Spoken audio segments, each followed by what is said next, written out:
스승 예수의 가르침대로 살아가려는 신앙인들은 기도와 선행, 봉사 등의 활동으로 노력합니다.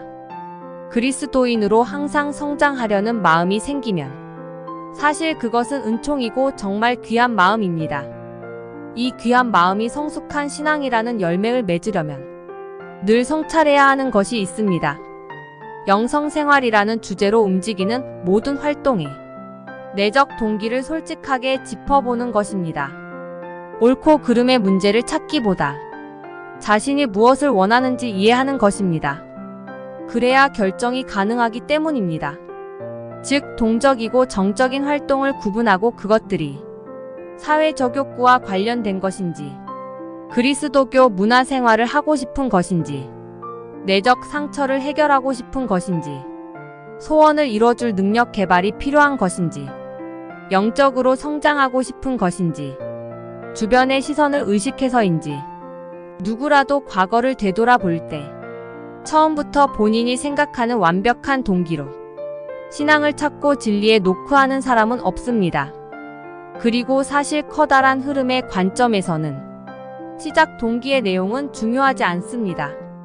부족한 동기라도 진심으로 임하는 마음이 있으면 진리는 결국 동기를 정화시켜주고 바른 흐름으로 이끌어주는 힘이 있기 때문입니다. 스승 예수는 어렵거나 힘들 때 항상 하느님께 늘 의지하고 기도하셨습니다. 성서에 묘사된 그 장면 중에는 때론 나약한 인간의 모습으로 나타나기도 하고 의지하는 모습은 처량하게 보이기까지 합니다. 마르코복음 14장에 마음이 괴로워 죽을 지경이니 순환의 시간을 겪지 않게 해달라고 하시며 스승 예수는 이런 말씀도 하십니다. 그분의 솔직한 모습으로 드러난 인간의 나약함은 하느님의 힘이 드러나는 하느님과 하나가 되는 장소 같은 모양으로 알려주셨습니다. 이것은 당신의 삶으로 알려주신 귀한 가르침입니다. 그리스도인은 인간의 나약함이 약점으로 끝나는 것이 아니라 전능하신 분의 활동 장소로 사용되는 방법을 알아내야 합니다. 아무것도 할 수 없는 무기력이, 아무것도 알 수 없는 두려움이 하느님 아버지께 모든 것을 완전히 맡길 수 있는 길이 되고 하느님과 함께 할 수 있는 은총이 되었던 스승 예수의 삶을 알아내야 합니다. 인간이 자신의 나약함에 솔직해지면 그 순간 나의 자아는 작아지지만 하느님의 것이 쏟아져 들어올 수 있는 기회가 열리는 순간이 됩니다. 그러나 이것이 관념 속에 이루어진 것이라면 새로운 갈등의 문제를 만날 수 있습니다. 하느님의 힘을 느끼면서도 내 힘이 느껴지기 때문에 생기는 갈등입니다. 그리고 내 자아가 그분을 믿으면 속박당한다는 느낌 속에서 내 자아를 유지하려고 변명을 기도하면서 고통을 느끼기도 합니다. 일반적으로 인간은 고통을 벗어나려고 여러 가지 선택을 합니다.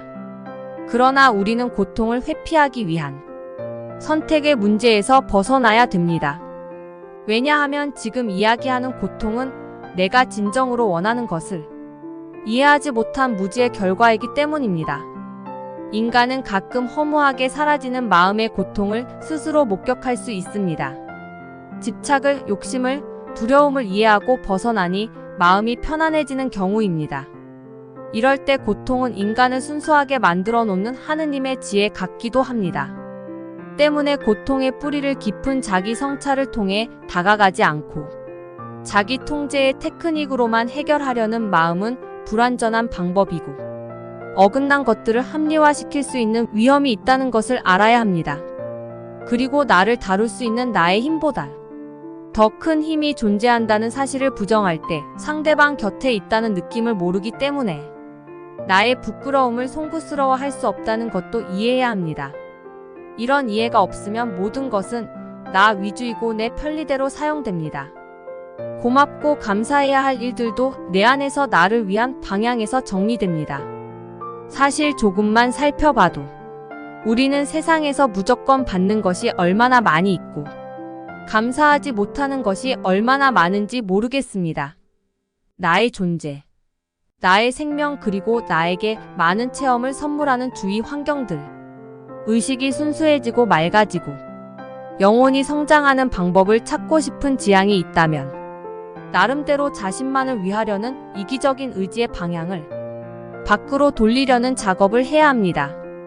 그리고 그것으로 일어나는 유익함을 경험해야 합니다. 물론 쉽지는 않습니다. 그러나 도와주시면 가능한 일입니다. 그것이 익숙하지 않아 불편하게 다가올지라도 우리는 그것을 필요로 할 줄 알아야 합니다. 그리고 그 작업도 그분이 주셔서 받은 힘으로 해야 합니다. 자기의 능력만으로 행하는 힘에는 한계가 있기 때문입니다. 어느 경우라도 영혼이 성장하고 즐겁고 행복한 것은 하느님의 뜻입니다. 성서의 흐름을 살피면 항상 분명한 것이 있는데 하느님의 뜻이 이루어지는 것에는 항상 분명한 이유가 있고 때가 있습니다.